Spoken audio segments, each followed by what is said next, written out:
Ассаламу алейкум кыргыз элим. Кирип келген орозо айыңыздар менен чын жүрөгүмдөн куттуктайм.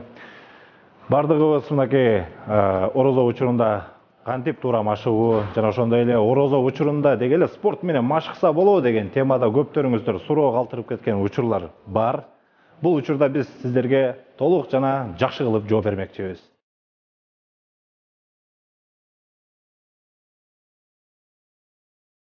Мынакей орозо учурунда мен всегда өзүмдү ушул спортто жүргөндө мен алсыз болуп калам, мен күчү жок болуп калам, мен чемпионаттарда утулуп калам деп дайыма өзүмө шылтоо таап келчүмүн. Андай болбойт.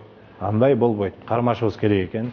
Ошол эле аракеттин 80%тик күч аракети жүрүп турат. Машыгуу деле ошондой болот. Болгону кичине эле алсыз болосуң. Ал эч кандай сизге тоскоолдук жаратпайт экен. Мен анткени 8 жыл бою 10 жылдык ушул спорттук эмгегимде 8 жылын мен өзүмдү алдап келе бергем. Акыркы 2 жылдан бери мынакей кармап атабыз. Эч кандай бир тоскоолдук болгон жок. Дайыма спорт менен машыккан адам спортту ошол орозо учурунда токтотуп койсо деле болот. Бирок ал учурда негизи дайыма машыгып келген спорт чебери болсо, эч качан ал нерсеге мүмкүнчүлүк бербейт. Орозо учурунда орозого чейинки абдан күчтүү машыгууларды өткөрүп аткан адам орозо учурунда бул организмди да эс алдырышыбыз керек. Бул атайын ушул багытка арналган негизги эле жашоодо. Ошого мисалы орозо учурунда бир 50-60% машыгууларды өткөрсө жетишерлик болот. Бизге өсүп кетүү максат эмес, бирок жоготуп алуу өтө коркунучтуу да. Ушул деңгээлди жоготуп алыш өтө кыйын. Себеп дегенде булга канча деген аралыкта кетесиң. Анткени бул мисалы биздин оор атлетика, бодибилдинг спортунда өтө маанилүү. Ар бир тренировкаң, ар бир күнүң маанилүү.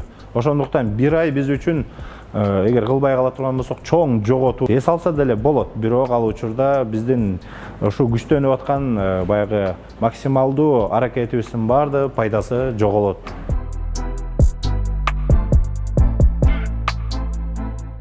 Мисалы мен өзүмдүн салмагымдын 106 кг болсо, мен күнүгө машыгам, бирок 1 саат аралыкта эле машыгам. Күнүгө бир булчуңду өз алдынча бөлүп машыктырабыз.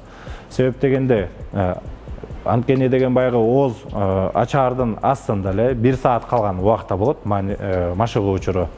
Ооз ачарга 1 саат калганда биз жеңилирээк салмактар менен ушул дене булчуңдарды азыраак бөлүктөгө эле шишитип кое алабыз. Себеп дегенде бизде өсүү көп болбойт, бирок жоготуу дагы болбойт.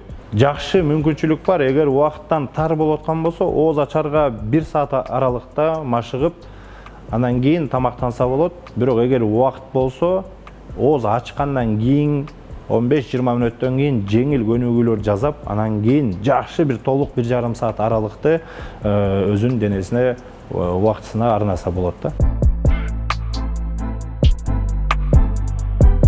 Орозо учурунда мисалы туура тамактануунун режимдери болсо, мынакей ооз ачабыз, ооз ачканда эле айтып аткандай эле жеңилирээк, көбүнчө кичине мындай суюк тамак менен, же болбосо суу менен көбүрөөк ичип ачып, андан соң күчтүүрөөк тамакка өтүү зарыл экен. Себеп дегенде биринчи күндөн деле биз байкап өзүбүздүн ашказаныбызды процесс катарында көрдүк. Себеп дегенде абдан кыйналат экенсиң, сиңбейт тамак.